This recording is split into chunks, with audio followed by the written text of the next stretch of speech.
Hi, my name is Yasmin Terehi. I recently completed my 2-month transformational leadership program, and the results were powerful. If you want to live an exciting life and fulfill your highest potential in 2023 and beyond, I have an incredible opportunity for only a few more individuals to join the next cohort.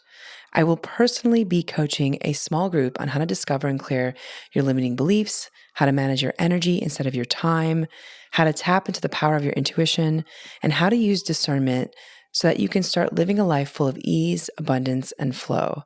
As someone who has helped countless entrepreneurs and CEOs open doors of possibility they never thought existed, I can tell you that this strategy will completely transform your life. Best part, you'll 10x your output and unlock your creative genius. I'll work with you weekly to overcome your limiting beliefs and transform that into a new self-concept. I'll teach you how to create clarity, systems, and processes, and I'll also help you develop your intuition. You'll get access to some of the best material that will also help you manage your energy, and you'll get access to guided meditations that are not available anywhere else. This method is so effective. If you'd like to join the waitlist, you can find the link in the show notes or navigate to www.yasminterehi.com/gateways-to-awakening/. Hi, my name is Yasmin Terehi, and this is Gateways to Awakening, where we host one-on-one conversations with leading experts in wellness, well-being, and spirituality. Today's episode is with Freddy Silva. He's a best-selling author, leading researcher of ancient civilizations, restricted history, sacred sites, and their interaction with consciousness. He's also the leading expert on crop circles, and he's published 8 books in 6 languages and produced 14 documentaries. And right now he is described as perhaps the best metaphysical speaker in the world right now for 2 decades. He's been an international keynote speaker, and he's been on Gaia TV, the History Channel, and hundreds of radio shows. I learned about Freddy through Dr. Francesca McCartney, so I want to give her a big shout out. And I'm so excited to welcome him to the show. So welcome to the show, Freddy. Hello, Yasmin. So, Freddy, to kick it off, I'd love to get a sense from you what ancient civilization has piqued your interest the most and why? All of them. And the reason why I say that is because they're all interlinked. When we go back into the deep past, there's actually no such thing as civilizations that were working by themselves. It turns out that when you research these people and you actually ask them for their personal histories, because after all, they were much more connected to their histories than the academics ever were, it turns out that they're all interconnected. And that's what I find interesting about our ancient past, is that everyone, from whether you're in South America, you'll be talking to people in Egypt, and the people in Egypt will be talking to people in Japan, and the people in Japan will be talking to people in the Yucatan. And it's surprising to find these connections by people who, as far as we've been told, were nothing more than hunter-gatherers. They didn't get around much, but it turns out that they were getting around much more than we give them credit for. They were master astronomers, great seafarers, and traveling the Pacific for them was as easy as you and I going shopping for a can of baked beans. And that's what excites me about all these people, that they were all basically working together towards a common end, which is essentially, how to live a better life, how to make the best of your life here on the planet, but also to share with other people the knowledge that they had experienced, so that other people might take the experience and project themselves further upward in their stage of evolution. So I kind of find that very sort of exciting and also very positive, least of all because of the kind of state that we've let ourselves into in this particular day and age, where we're all fighting over things. It was never like that. So these people serve as a great foundation for achieving a much better life, if you like. Wow. And were these ancient civilizations, were they tapping into their intuition and into the sort of metaphysical world? Like, how are they able to, some of the things that have just come out of these ancient civilizations have blown my mind. And so I'm just curious, how are they able to tap into that kind of wisdom, this primordial wisdom and knowledge? What have you seen across the board? Oh, I saw three definite scenarios. I mean, there's always one where it's quite possible that people just by sheer experience or the shamanic ability to contact plants, animals, which is what people in the Serengeti and in the Amazon do. I mean, they'll tap into the spirit of the plant because they are so connected to the natural world around them that they're able to bring back information from even the rock, a river, anything, because they consider everything to have a consciousness. That's one element. The second element is that, again, through experimentation with various narcotics, you can also access a much finer level of reality and extract information from that reality and bring it back and make it very plausible and practical. And that's something that's still practiced in many parts of the world by indigenous people. And then, of course, there's the written traditions and the oral traditions that state that once upon a time, about 12,000 years ago, we were living side by side with a parallel civilization of what they describe as people who were human-like but not quite human. And they were much different to indigenous people. They tend to be described as quite tall, not giantess, but quite tall, usually about 8.5 feet tall.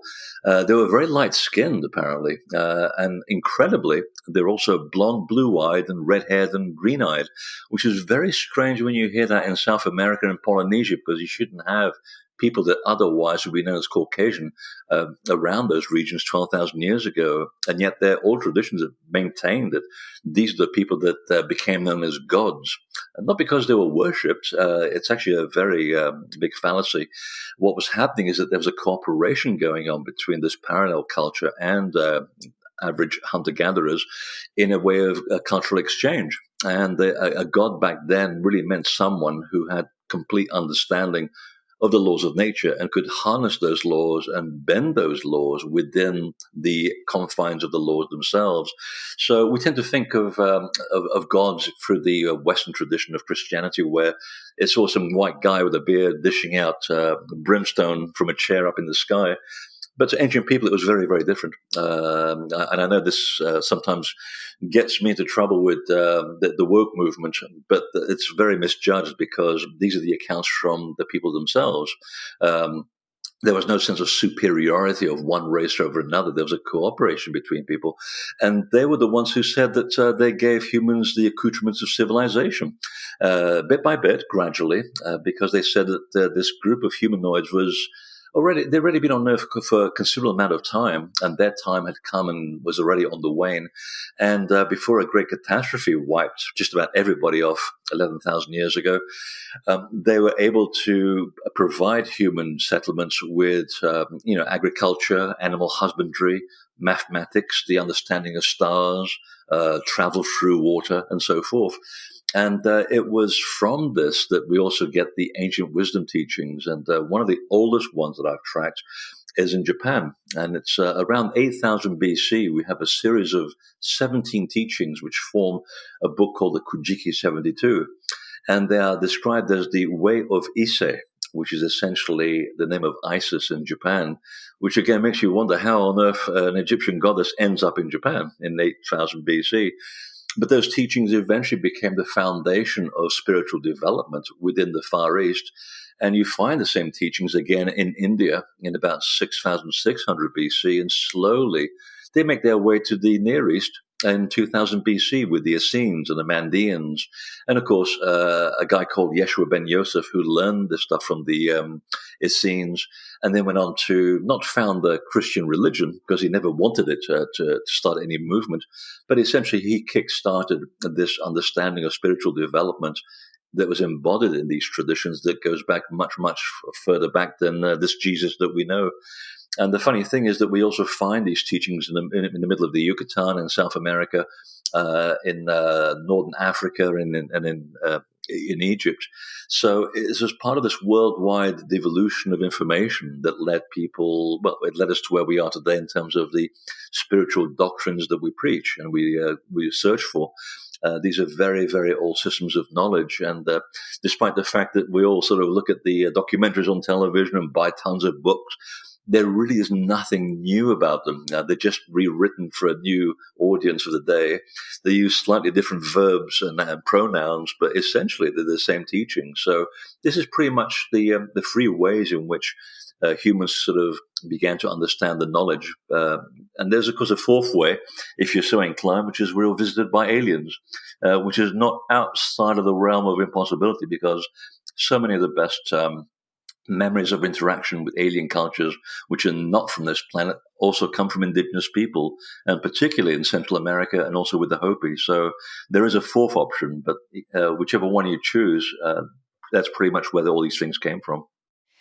Fascinating. And so I also just want to double click on, you mentioned the Essenes. For those listening in who may not have heard of them, can you sort of define, who they are and some of the specific teachings that came from them? Because I think that generally has been shared a lot, but a lot of folks may not understand who they are.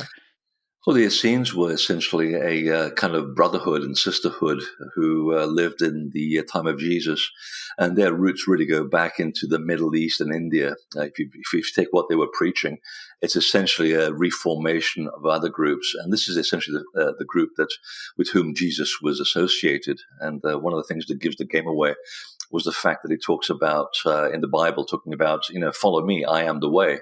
Well, the way is essentially what the teachings of Japan and China in 8000 BC were called. They were called the Tai, or the Tao, as we call them. So the Essenes were yet another sect, or a cult, if you like, in the positive sense of the word, that went around practicing the mysteries of self-development and self-enlightenment. Wow.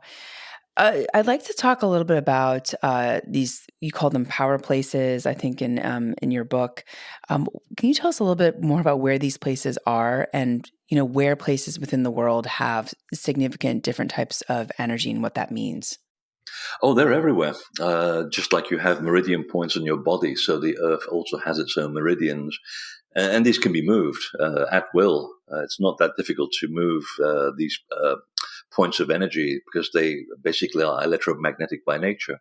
And so is the human body. So when you put your mind to it, you can actually move these sort of pathways of invisible force to where you want them. And then you can anchor them with special stone or crystal to make sure they never go away. So places like the pyramids, Stonehenge, those are some of the most popular portals. And the stones are really just there to mark the location where the Earth's telluric currents happen to intersect. And of course, when you step on these currents, your body starts to slowly drift away into a slightly different radio station. It's not that difficult to do. And unless you sort of are so predetermined not to experience this, I think pretty much everyone who goes to these places has this unusual connection with this other level of reality. So the portals can be very small as well. I mean, there are places in New Mexico, for example. There's a hill of the Tewa people outside of Santa Fe, and you climb to the top of the hill, and that's their sacred site. And you'll travel there for hours, and you get to the summit, and you'll see absolutely nothing. And you wonder, was this really worth it? Yes, it was, because for the native people, they didn't need to mark the portals because they couldn't see them. They're so attached to the land. They see the subtle movement of energy with their inner vision, and they're able to feel exactly where these natural forces create a sort of an eddy in the landscape. So whenever you're feeling a little bit out of sorts and out of touch with your environment and with the bigger picture, you just go and hike to these little places and then sit there, meditate, and slowly the frequencies that are fundamental to these portals will start to alter the frequencies in your body that have become attuned to a different radio station, usually one that's not particularly good for you. And they slowly invite you to step back into that realm of perfection and balance. And they're literally everywhere. For example, right now when I'm talking to you from downtown Portland, Maine, I happen to be in my living room, exactly in the only location where I can place my desk and my computer. And there's one of these telluric currents running right through the building, exactly where I'm sitting. It's almost as though the apartment was ordained to have me, and I chose it after sort of carefully selecting many, many others, because I felt there's something very special about this location. And so from here, in this very simple place in a city in America, I'm actually now connected to every single sacred site around the world. So any portal that I want to access is now within my grasp because I'm on that conveyor belt. And that's what makes it really interesting, is the fact that this is a practical information. It's a practical technology.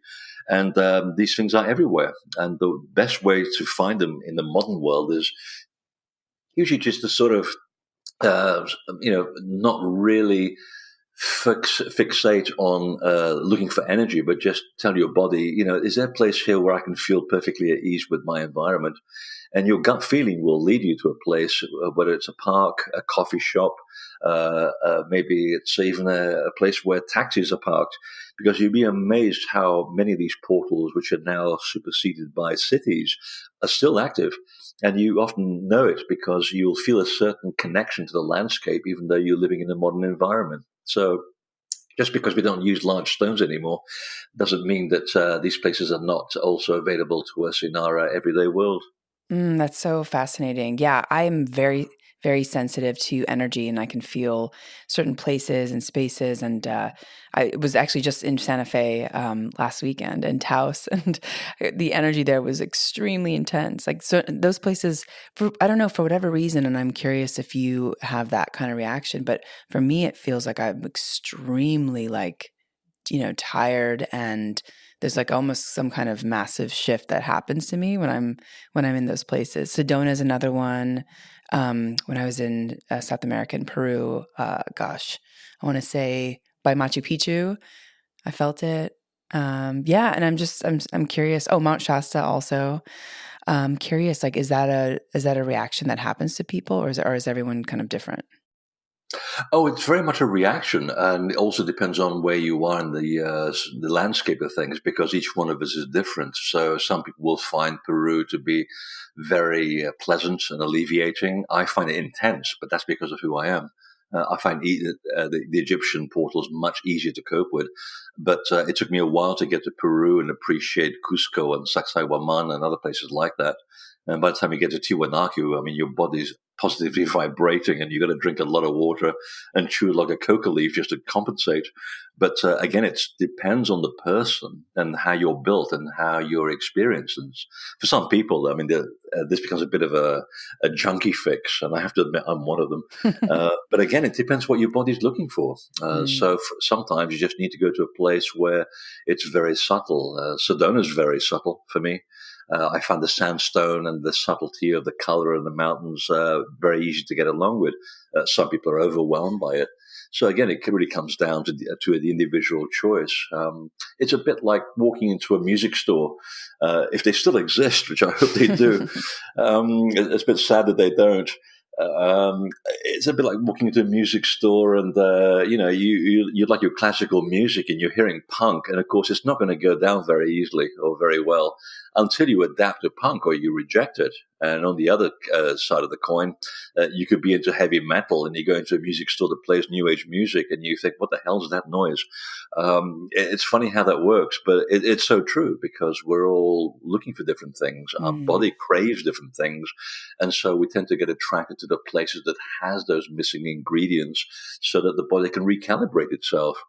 One of the things that people point out when they go with me on tour to these places, or when I'm sort of helping people design portals, um, is, to be honest, if you know all of this information, you don't really need a physical place in which to connect. And I said, absolutely right, because the body is a temple, and if your temple is aligned to everything and you're in balance, you don't need any third-party accoutrements to help you connect, Mm. because you already are there. It's just that you get sort of you forget that you are connected to the center of things and the center of the universe. And religion that has a good chance of always reminding us that we are disconnected unless you pay someone a lot of money or go into confession to intervene in your behalf, which is absolute nonsense.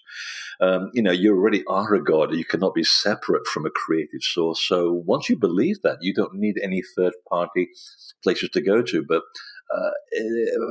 for me, as a very grounded sort of Taurian, I do like to touch, feel, lick, and eat things. So for me, I do have to go to these places. They're my sort of family. I can't really be without them. And they're everywhere, no matter where you look, even in places like Ohio, where people think, well, it's a very conservative state. There can't be any spirituality here. I'd say you're completely wrong. I've seen more sacred places in Ohio than in many parts of America. There are a lot of mounds there. There's no one buried in them, and they literally are marking the place where the currents happen to intersect. That's why they were put there in the first place. So, if you look hard enough, you'll find these places. Wow. Fascinating. And hello, fellow Taurus. I can spot my tribe. Oh, really? Yeah. You have excellent taste.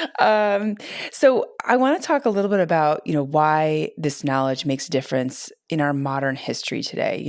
Why is all this knowledge so important for where we are in history, and also, coming out of the pandemic, and where the human race is going? Oh, it's very important. It always has been. It's been the antidote to, and I'm going to quote one of the apostles, the antidote to stupidity. They actually wrote that. I think it was Thomas that wrote that. And James said that it's the antidote to mind blindness.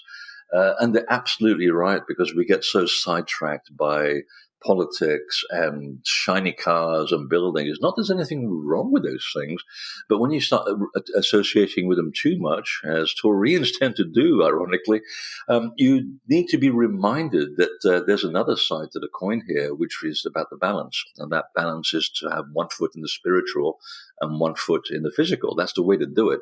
The teachings are always telling you not to be too lighty or not too darky. You've got to walk the line in the middle, because sometimes you have to do a few dark things to get through the day here on earth in order to promote the light. I'm reminded of what was happening in the Middle Ages, when so many monks were actually better at yielding a sword than they were yielding a pen, simply because of the period. In order for them to preach the mysteries to people who really were illiterate, but were looking for some kind of spiritual doctrine, they literally had to kill people, because they were being killed in their own right. So they had to protect their territory from subversion, from tyranny. And these things have been promulgated from century to century exactly for that reason. And today, and this was something that was also mentioned about 12,000 years ago by the so-called gods, that the reason why they left these instructions for human beings, and they built big temples with enormous stones, was to stand the test of time, until a time when we would lose all these ideas, when we would lose our connection to the divine, and we had to be reminded. And it's no surprise to me that today I see more people visiting these ancient places, and sometimes just because of frivolous tourism, but there are also a lot of people who are going to these places to take in something different. They feel that they need to be connected to a bigger picture, that they've somehow gone astray, and I find people changing for the better. Wow. And this is a wonderful antidote for today's times, where, and especially in social media, there's so much propaganda put out there, which is specifically designed to keep the public apart and fighting each other. We're just seeing it yesterday in the elections in the States, for example.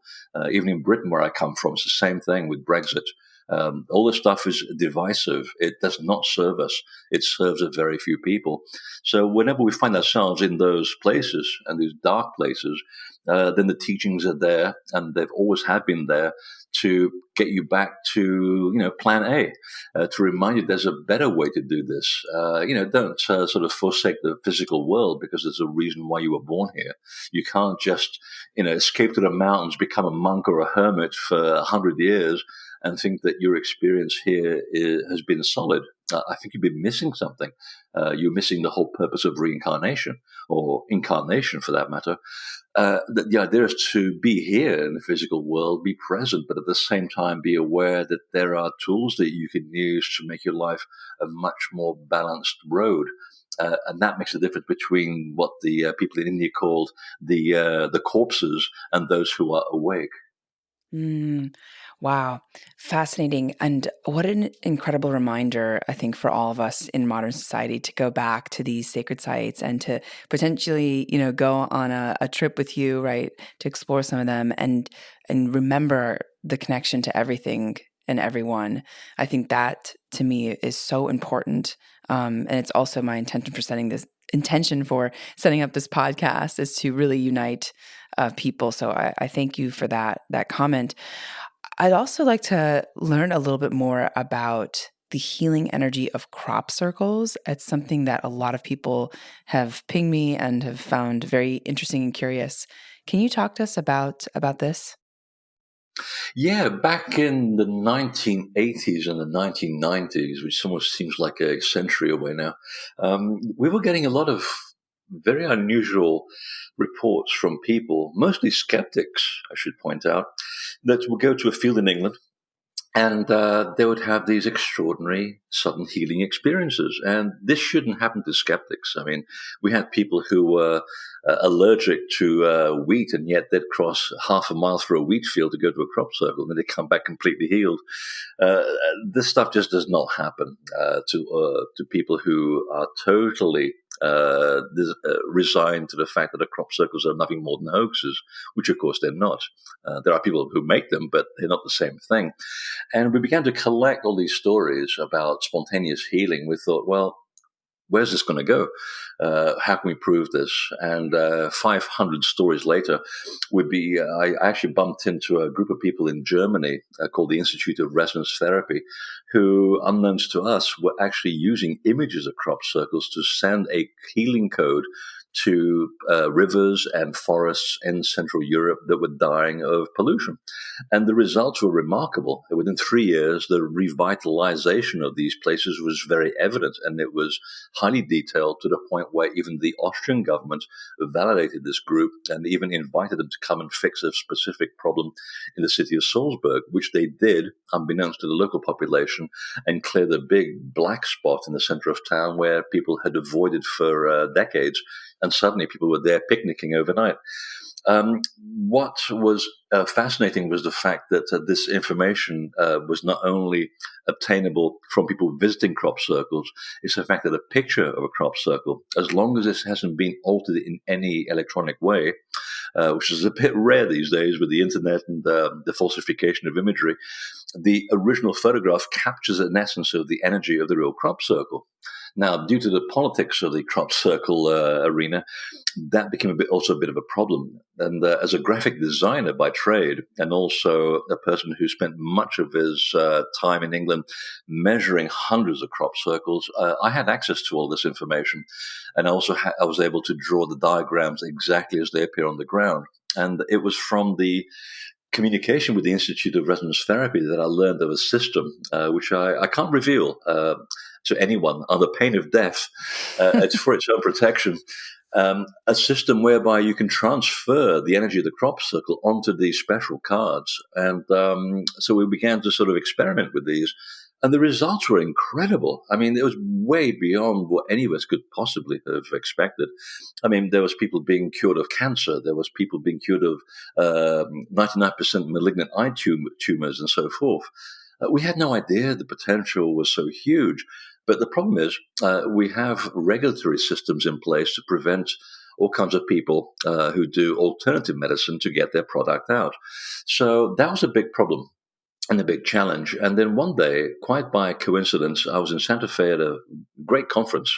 And I met a man who is essentially a genius, Konstantin Korotkov, who is one of the leading directors of the St. Petersburg Institute of Medicine and Science. He actually developed a machine whereby you can actually pick up the residual energy of any object, specifically people. And he happened to be in my presentation, and I happened to be in his. And of course, we just connected immediately. And he said, I've been looking at these crop circle cards that you developed, and I have a machine that can probably show you the actual energy field to show that the cards are actually working, which will help you validate this and take it to market. And I thought, well, that would be fantastic if you could do that, because I'm hesitant of bringing this to market because I don't want to seem like I'm some kind of snake oil peddler. And that'd be the last thing I'd want, and also to mislead people. And he said, well, there's a machine up in Taos. Why don't you go and do a blind test? And we did. And sure enough, the pack that had been activated shows an extended energy field around them exactly as we knew existed. And Excuse me. And I actually put a picture of this up on my website to show people the difference. And in 22 years, I have never advertised this healing system. I'm not even allowed to mention the word healing, by the way. Otherwise, the FDA will have me in jail for obvious reasons, which you can read between the lines. But I've never advertised this system, and yet to this very day, they just basically the people find them on my website, and then they're still selling like hotcakes. It's incredible. I've only had one person ever demand their money back because they thought that they were tarot cards. and that says something. Oh, and another person that claims to have been very psychic and thought they were portals for evil entities, which, it's like, well, I don't know how I can argue this, because if people are being healed, then obviously they're being healed by evil entities. That can't possibly be correct. There's obviously a problem with this logic.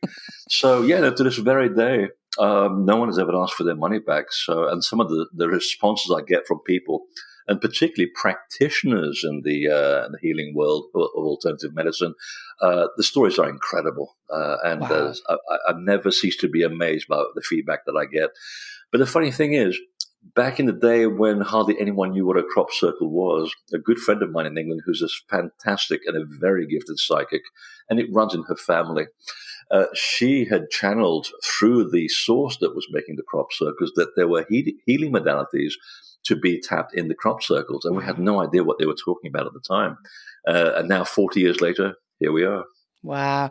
I'm getting massive full body chills in all these conversations. I'm like, Oh, whoa. we call it the tingly winglies. It's a very technical Yes. term. Oh my gosh. Wow. Well, I am definitely going to order those cards for sure. I have a dear friend in the regenerative farming space, and is actually one of the pioneers, like leading a lot of things in that world. So I'll definitely share this knowledge with her and her community for sure. Wow. So, Freddie, can you also talk to us about some of your knowledge on UFOs? And we spoke a little bit about aliens, but it's something that a lot of people have been very curious about. I think there's been a lot of information coming out, but I'm curious, like, what the latest and greatest has been on your end, and what you think is important for us to know about how we sort of fit into the cosmos with UFOs and with aliens. Oddly enough, I've only paid it peripheral attention because my attention is always in so many different pies at the same time.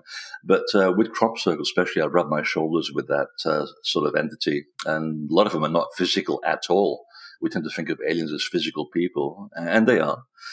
Physical as we are on our level of reality as they are on theirs. But a lot of it's also to do with interdimensional beings, which there's no way we can perceive them except for light, and sometimes they'll travel the landscape as balls of light. And I used to see these, sitting on the giant's grave in England having a sandwich, and to the point where we just yawn. And it's like, there's another ball of light. There we go. And you can communicate with them, and they can communicate back, and they have a very vicious sense of humor as well. But essentially, I was just reading a book by R.D. Six Killer Smith, who's a professor, or used to be a professor at Montana State University, who actually collected some of the best information about the traditions of the native people of Central America and North America. And it was very enlightening to hear from their point of view of the amount of respect that they have for all of these alien people. And there appear to be as many different types of alien visitors as there are people on Earth. As probably as you'd expect, with all things being equal in the universe. So there are very tall Nordic-looking people, which seem to be very svelte and attractive, which is the ones that I like, of course, being the, with Venus ruling Taurus. I mean, you can't stop yourself.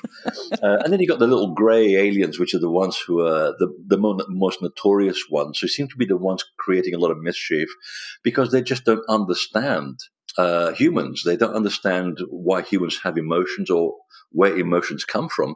And you tend to see a lot of people who have negative experiences with alien abductions, mentioning the greys as being but the particularly troublesome ones. But but the same thing also applies to us here on Earth. I mean, how guilty do most people feel about us putting chickens in a coop and dissecting rats in a lab? Well, we probably don't think twice about it. And I think the same thing applies to them. Not that it's right, of course, and I don't agree with it. But still, what happens down here on Earth easily multiplies throughout the universe.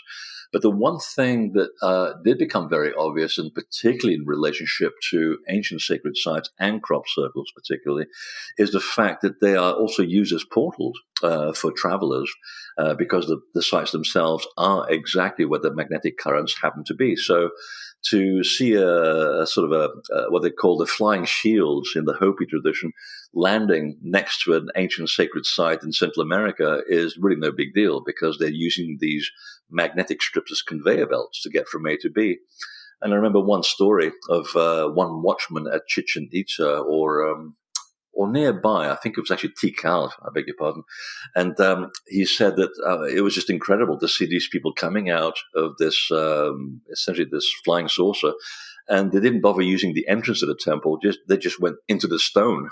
So they basically could go through matter as easily as you and I cross one room to the next. And they also have a very big interest in what we're doing down here, because all the things that we do down here, specifically to do with war, these things have repercussions and they echo into eternity.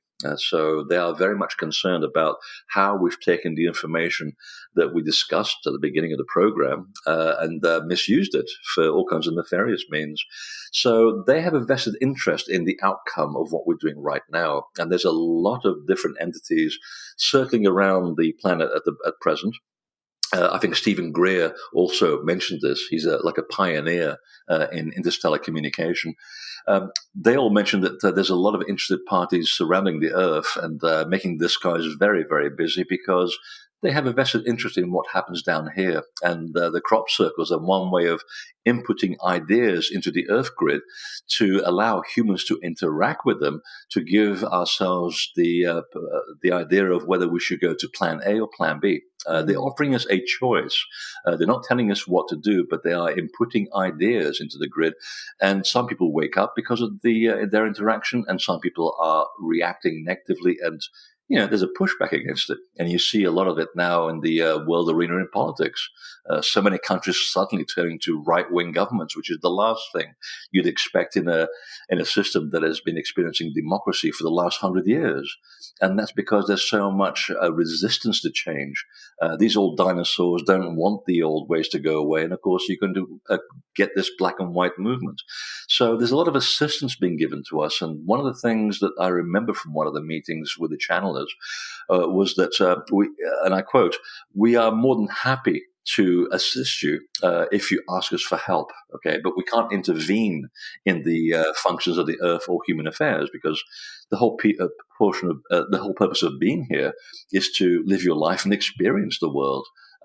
We cannot violate the first rule of the universe, which is the rule of non-intervention. And Star Trek fans will know this. It's called the Prime Directive. And they're saying we can only suggest, but you have to ask us for assistance. And the way we do it is by making crop circles and putting the information in the crop circles, so then you can go and extract information and apply it. Or we'll suggest things to certain scientists about technology that gets you away from fossil fuel. And I can say, hand on heart, that there has been an anti-gravity device developed in England, America, and Australia, which is based on a crop circle design. And that's all I can say for now, to protect the safety of the scientists that are involved. So there's a lot of good news in the background. It's just that right now there's so much negativity in the media, not because the media is negative per se, it's because they understand that conflict sells newspapers or that sells podcasts or whatever. It's just the way the humans are wired. We like conflict. We thrive on conflict. I remember a newspaper in Britain at the turn of the century that survived for 26 years publishing nothing but good news, and people got bored of it. So I think fundamentally we're nihilists at heart. We all, even people who pretty much enjoy a new age outlook, and I know so many people in so many countries that, practice and preach spirituality, and I watch them saying that the foulest things after COVID and all the experiences that we've had. So I think we're sort of hardwired to get into that negative state. So the idea is that there is a lot of antidotes going around, and we hardly see them, but they are there. I mean, for example, Every once in a while on Facebook, you'll see some enormous and important invention done by a 22-year-old to clear plastic floating in yacht marinas and in ship harbors. And it's the simplest device, which just basically floats on the surface and picks up the plastic into this drain, which when it fills up, you just pick it up, put it in the dumpster, and put it back in the ocean. So there are all of these great ideas going around at the moment. But before we see these coming up, you're going to see a lot of darkness, because that's just the way things are. So once you start creating a lot of darkness, eventually you also start generating its very own opposite. And it's a principle known in physics as the law of chaos. The more the chaos that you see, the greater the potential jump to a new level of order. So everything in nature has its own balance. So I wouldn't get too downsided about all the negativity, because there's already an upside taking place. It's just that it's keeping a low profile so that it doesn't get too many arrows shot at, which is not the way to get attention these days. The people who are doing all the best work keep a low profile. They don't want to have arrows on their backs. I love that so much. And thank you for also mentioning, the chaos theory, I think is what it's called. And I think because a lot of people I think are moving into this sort of despair or polarization or, speaking about like the end of the world, but sort of not really recognizing that, like you said, like in order for energy to change, it actually has to go through this period of chaos and to shift to a different level. So I'm a big fan of that. And it's interesting what you mentioned about the folks, these folks that are channeling these interdimensional beings or whatever it's called. About wanting to help us and also just really wanting to move humanity forward if we ask and if we pray. And I found that tool of prayer. I sort of like left it for a long time and then found it 6-7 years ago. And it has been so phenomenal to just ask for what you want. I think a lot of people don't do that enough, and especially not ask for what you want, but what humanity needs, like, or what you think humanity needs and how we can co-create a better world. So I'm curious, Freddie, if you have sort of an invocation or a prayer that you think of when it comes to moving humanity forward. I just drink heavily. That works. We all have our own tools, but seriously, I actually no, I don't. I don't sit there and pray all the time. I was raised as a Catholic, and now I've recovered, I think.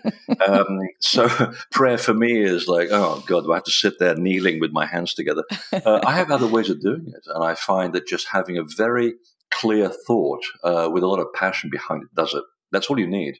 A simple 3-second thought, an affirmation, or a thought of love and appreciation, and particularly for and I call them people because I see them as people.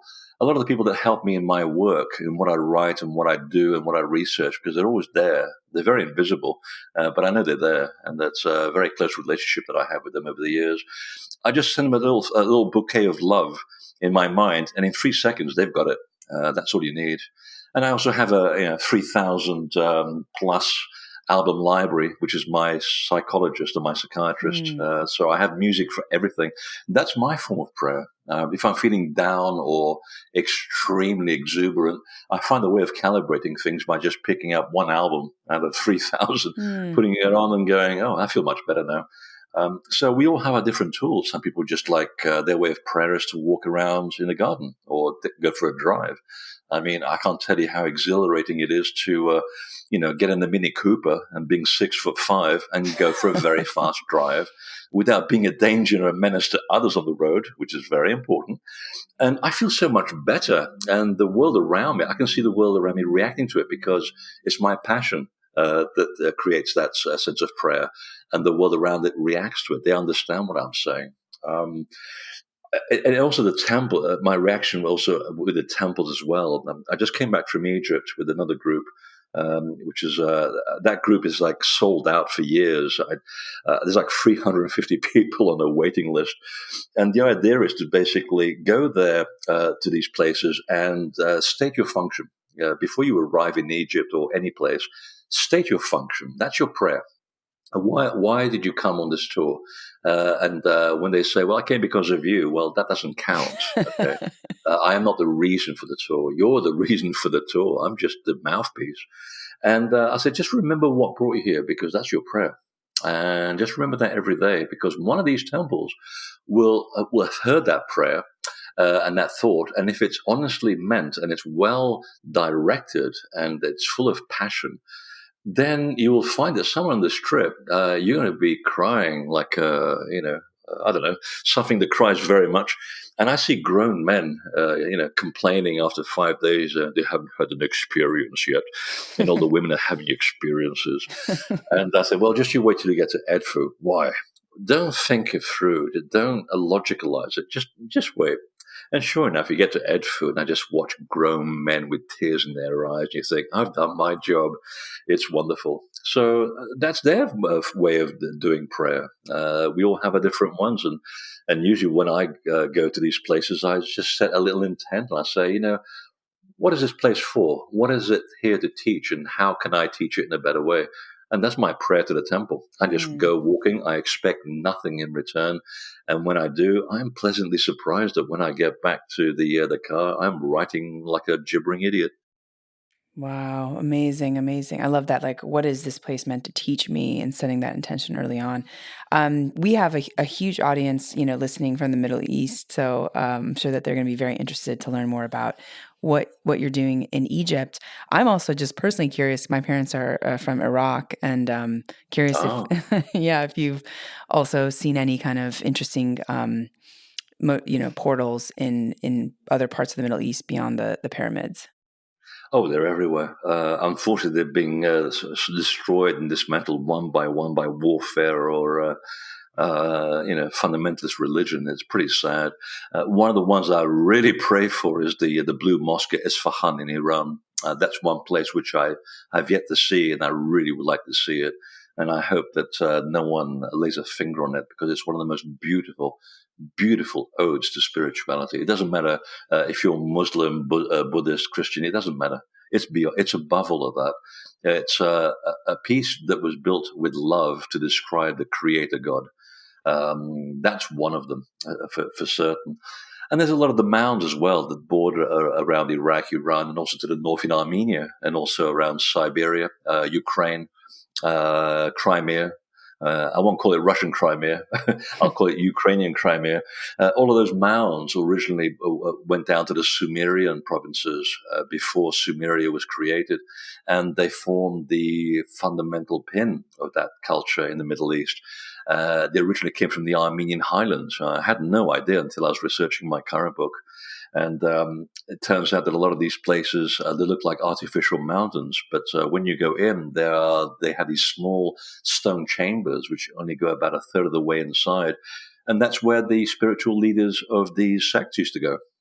They used to basically sit around in these circles on the interior and go into the shamanic state. And they've even found these cups made of gold, which have tinges of narcotics and cocaine in them.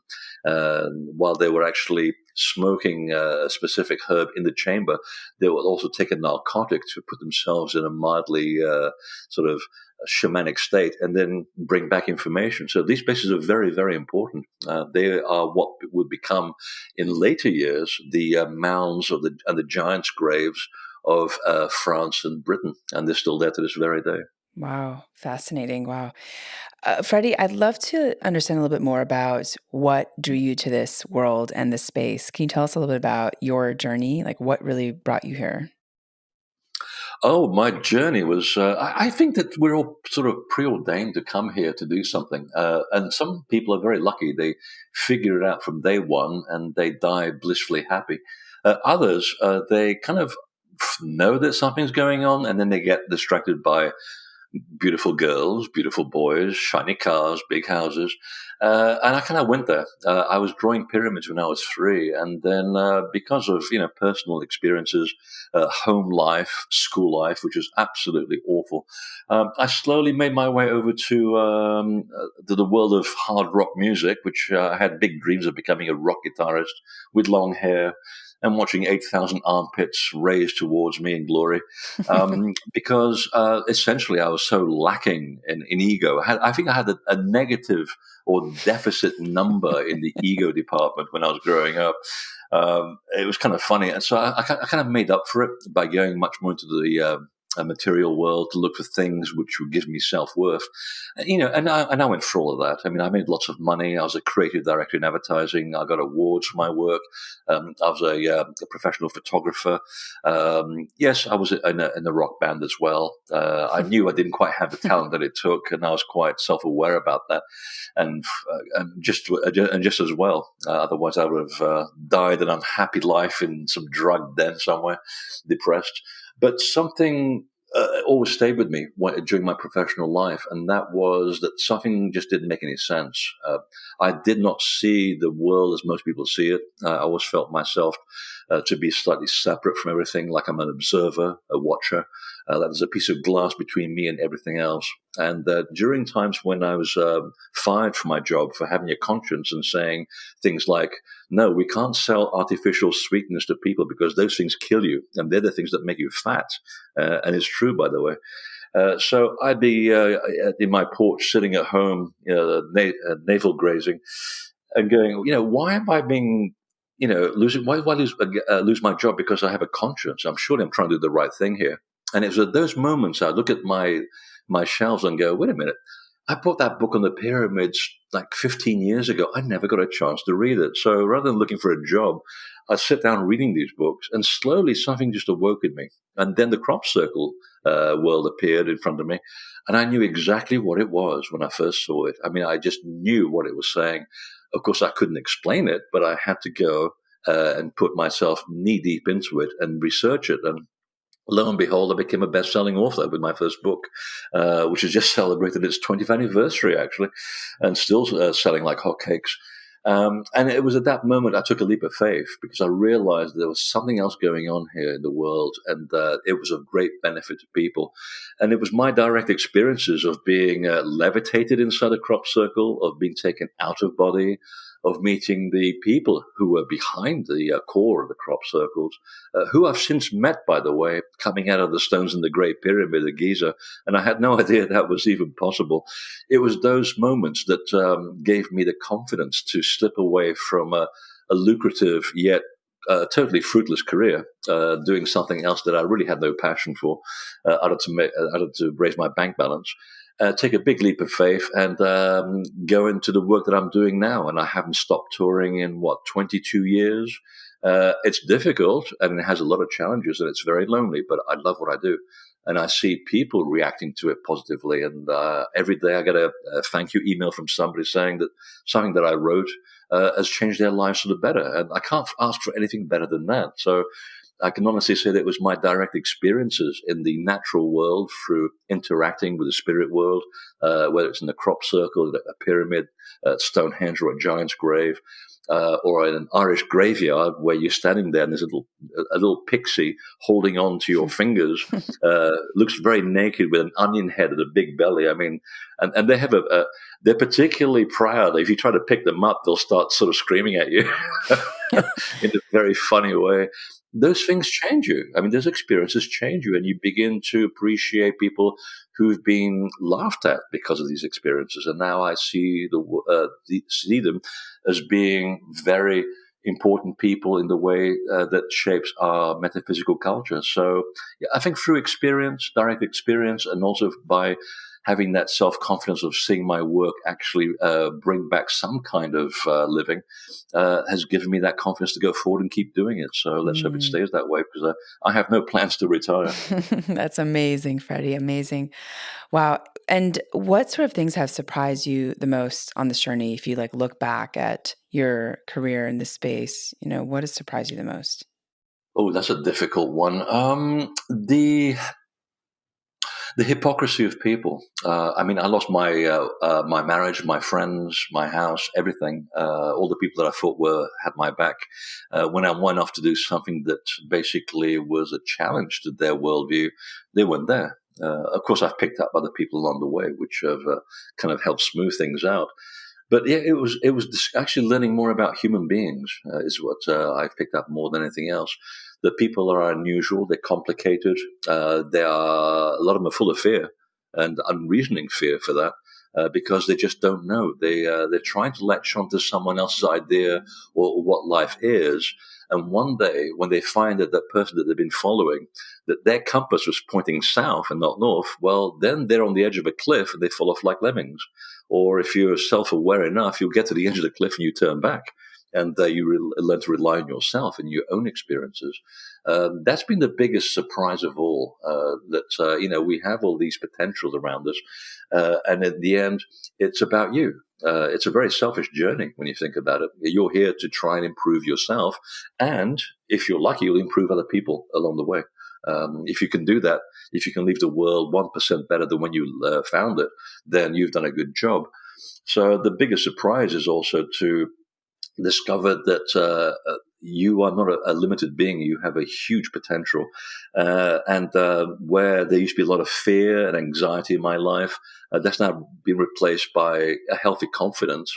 And I really have been able to sort of conquer my fear to a huge degree. And in fact, someone was reminding me of this a while ago about the things that I teach on my trips, and specifically in Egypt, which is all to do about the overcoming of fear. A lot of the temples really are designed to do that. And someone asked me, has it worked for you? I said, well, actually, I don't know. And then I thought, actually, I do know. There was one evening about a decade ago, I was coming back home in the evening after watching a really good movie. And, you're walking up the street, and Portland, Maine doesn't have much, if any, violence or any crime. And you're walking in the evening by yourself, and you're thinking about the movie and what a wonderful time it was, and the plots and the characters. And there's some idiot somewhere on the other side of the street shouting something at me. And, I've come back down to earth. I said, what the hell is he shouting at? He's going on about the fact that, he's got a gun, he's going to shoot me, he's taking me down, MF. Jeez. And I thought, and in one split second, I can remember this very clearly now, in one split second, I went through all the possible variations of what could happen. One, he's going to shoot me dead, and that's the end of that. And I thought, well, that's not acceptable.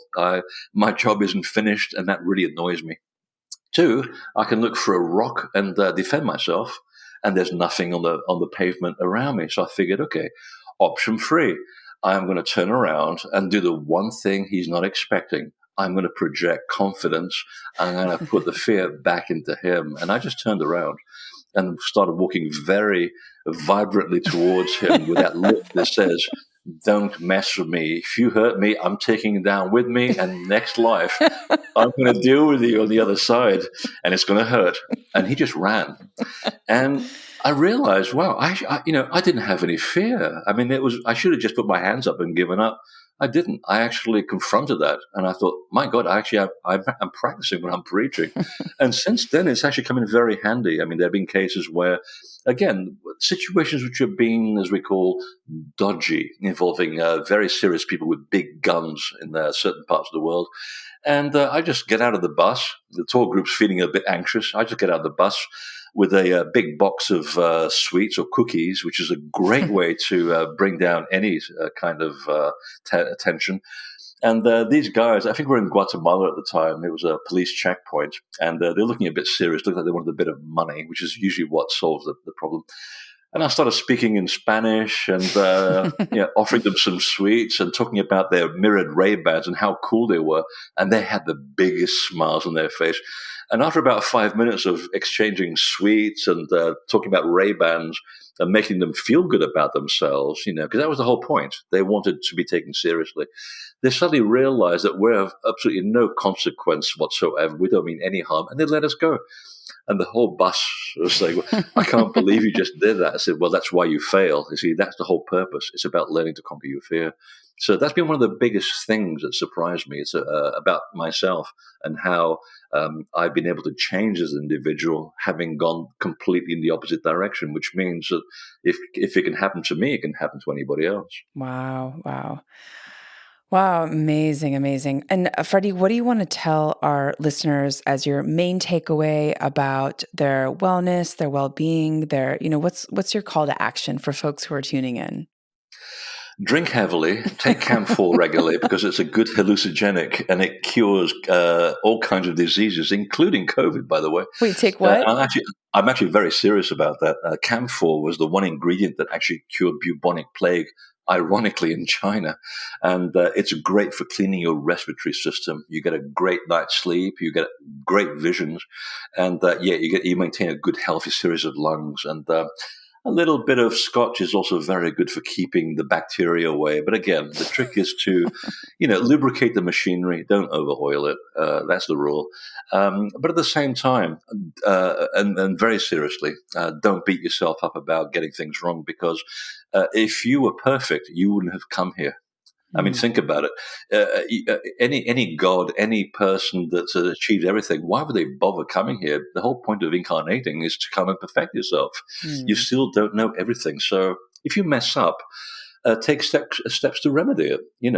Do corrections, do apologies, forget about the ego thing, and then just realize, okay, I'm not perfect. I can make mistakes. The trick is not to fall down too often, and learn to live another day and do it better again. Because at the end, no one's going to judge you but yourself. And the Egyptians made sure of that because when you finally do cross over, there'll be 42 entities reminding you of what you've done and what you haven't done, and then you have to do a self-assessment form. That's how it works. And then you can choose to come back, or you can choose not to. You can say, I know where I went wrong, but I've learned from that. Now I want to go and live on a planet surrounded by baby pandas and baby elephants for another million years, which actually sounds like a very good idea. So the trick is not to beat yourself up over the things that you do. Learn to get the right tools. Don't believe everybody all the time because not everybody is perfect, including me. And take the tools that make sense and then come up with your own toolbox. And that way you will never go wrong. Amen. I love that. Wow. Freddy, you are so fascinating. I learned so much from this conversation. I feel like there's just a wealth of knowledge in you. And where can people find you if they want to learn more about you and your work, and also where they can order the Healing Crop Circle cards? Oh, that's very easy. Just go to invisibletemple.com because it's all about the invisible temple, if you know what I mean. Okay, amazing. And we'll leave that in the show notes. Thank you so much for your time, Freddy. My pleasure. This was so wonderful. And for our audience, thanks for joining and for listening. You can tune in to Gateways to Awakening, where we host one-on-one conversations with leading experts in wellness, well-being, and spirituality.